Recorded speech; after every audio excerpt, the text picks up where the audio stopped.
তো hello guys Johar. তো guys এখন আমি বর্তমান আহি তোর হামিকের পাথার সাইডে, হামিকে নয় সব করে আর সবকুরকে মাটি আর তো দেখা আর গোটাই green green green green green হেউজিয়া গোটাই হল है।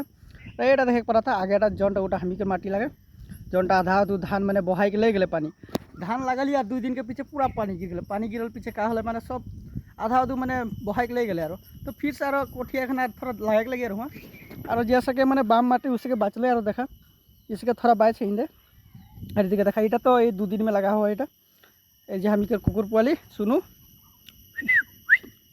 কাম ইয়ার দেখা কুকুর পোয়ালি আর এইদিকে হামিকে পোয়েক ভাই দেখা।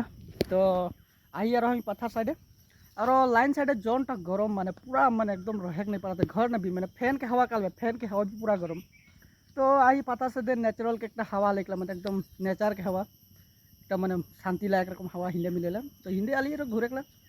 तो वीडियोटा अच्छा लगला लाइक करवा कमेंट करवा और फॉलो कर लेबा फेसबुक देखा तो यूट्यूब में देखा तो सब्सक्राइब कर लेबा दे। Thanks for watching bye.